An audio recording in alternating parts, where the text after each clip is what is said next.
ঘৰত যদি আপোনালোকৰ এজনৰ পিছত এজনৰ যদি বেমাৰ আজাৰ হৈ থাকে আৰু এইটো যদি এটা দীঘলীয়া সময় ধৰি যদি হৈ আছে, যে এজনৰ বেমাৰ হয় এজনৰ আকৌ ভাল হয়, এজন ভাল হলে এজনৰ আকৌ বেমাৰ হোৱা আৰম্ভ কৰে, যদি কণ্টিনিউৱাছলি হৈ থাকে আৰু ইয়াৰ কোনো কাৰণ যদি আপুনি যদি বুজি পোৱা নাই, তেতিয়াহ'লে হ'ব পাৰে যে আপোনালোকৰ ঘৰৰ কোনোবা বা আপুনি নিজে যদি হয় কাৰোবাৰ পিত্তদোষ আছে।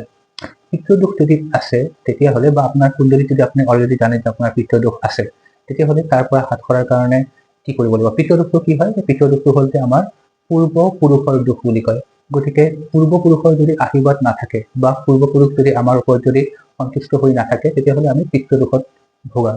আৰু পিত্তদোষত যেতিয়া এজনে ভোগে তেতিয়া বহুত ধৰণৰ বাধা বিঘিনি, আৰু এনেকুৱা ধৰণৰ বাধা বিঘিনি যোনটো আপুনি কেতিয়াও চিন্তা কৰিব পৰা নাই। অকস্মাতে বাধা আহি গ'ল, চব হৈ থকা কামবোৰ হৈ আছিলে, কিন্তু অকস্মাত নোহোৱা নিচিন্তা এটা কাৰণে বস্তুটো ষ্টপ হৈ গ'ল। ঘৰত বেমাৰ আজাৰ বাধা বিঘিনি এনেকুৱা যদি কণ্টিনিউৱাছলি এটা দীঘলীয়া সময়ৰ পৰা যদি চলি থাকে, কিবা যদি শুভ কাম এটা হ'বলৈ গৈ যদি আকৌ নোহোৱা হৈ যায়, এনেকুৱা টাইপৰ যদি এটা যদি কিছুদিন ধৰি যদি এনেকুৱা ধৰণৰ যদি এটা ট্ৰেণ্ড যদি আপুনি দেখা পায় আপোনাৰ ঘৰটোত, তেতিয়াহ'লে গম পাব যে পিত্তদোষত ভুগিছে। পিত্তদোষৰ পৰা হাত সৰাৰ বহুতো উপায় আছে। এটা সহজ উপায় মই আপোনালোকক কৈছো, সেইটো কৰি চাব, নিশ্চয় ভাল ফল পাব।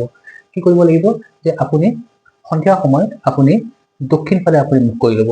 দক্ষিণ ফালে আপোনাৰ ঘৰৰ যোনটো দক্ষিণ চাইড হয়, সেই দক্ষিণ চাইডটোত গৈ পেলাই দক্ষিণ ফালে আপুনি মুখ কৰিব। মুখ কৰি পেলাই আপোনাৰ এই হাতৰ গোটেইকেইটা আঙুলি ইটোৰ লগত ইটো আপুনি লগাই দিব।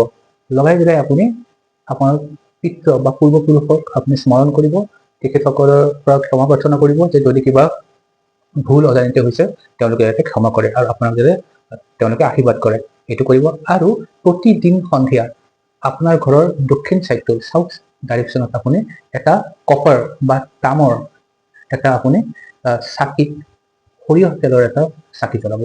চিম্পল কাম হয়, কৰি থাকক। পিত্তদোষ যদি থাকে একেবাৰে শেষ নহ'লেও পিত্তদোষৰ যোনটো প্ৰকোপ, সেই প্ৰকোপৰ পৰা আপুনি বহুতখিনি আৰাম পাব।